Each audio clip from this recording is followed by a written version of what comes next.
ഇസ്രായേലിലെ early warning siren ഒക്കെ ഏതാണ്ട് അടിച്ചുപോയി എന്നുള്ള റിപ്പോർട്ടുകളാണ് ഇസ്രായേലിൽ നിന്നും വന്നുകൊണ്ടിരിക്കുന്നത്. പലയിടത്തും ഇസ്രായേലിന്റെ പലയിടത്തും മിസൈൽസ് ഒക്കെ പതിച്ചിട്ടും ഈ സൈറൻ ഒന്നും മുഴങ്ങിയില്ല എന്നുള്ള വീഡിയോ അടക്കമുള്ള പ്രൂഫ് വെച്ചിട്ടാണ് ഇപ്പോൾ പുറത്തു വന്നുകൊണ്ടിരിക്കുന്നത്.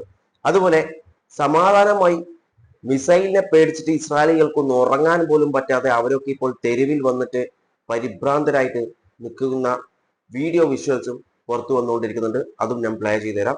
അതുപോലെ ഇറാന്റെ IRGC സ്പോക്ക് പേഴ്സൺ പറഞ്ഞിട്ടുള്ള ഒരു കാര്യം എന്ന് പറയുന്നത് US-നോടാണ്.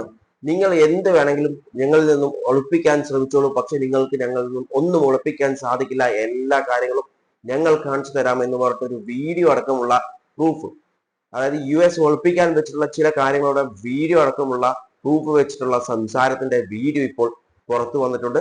അതും ഈ വീഡിയോയുടെ ഒപ്പം ഞാൻ വെച്ചു തരാം. അതുപോലെ നമുക്കറിയാം ഇറാനിലെ ഒരു വലിയൊരു ബ്രിഡ്ജ് US ഇസ്രായേൽ അറ്റാക്കിലൂടെ പൊളിച്ചിട്ടുണ്ട്. അത് പൊളിച്ചപ്പോൾ 13ഓളം പേര് മരണപ്പെട്ടു എന്നാണ് പറയുന്നത്. അതിന്റെ ആ ഒരു ഭീകരത എത്രയാണെന്ന് നിങ്ങൾക്ക് ഊഹിക്കാൻ പറ്റുമോ? എനിക്ക് ഊഹിക്കാൻ പറ്റുമോ? പറ്റില്ല. പക്ഷേ അവിടെ ഉണ്ടായിട്ടുള്ള, ഇപ്പോൾ ഹോസ്പിറ്റലൈസ്ഡ് ആയിട്ടുള്ള ഒരു വ്യക്തി ആ ഒരു ഭീകരത പറയുന്ന ഒരു വീഡിയോ ഇപ്പോൾ പുറത്തു വന്നിട്ടുണ്ട്. അതും ഞാൻ ഇതിന്റെ കൂടെ വെച്ചു തരാം. നമുക്ക് ആദ്യം ഇസ്രായേലിലെ അറ്റാക്ക് കാണാം, അതായത് സൈറൻ ഒന്നും അടിയാത്ത ഒരു അറ്റാക്ക്.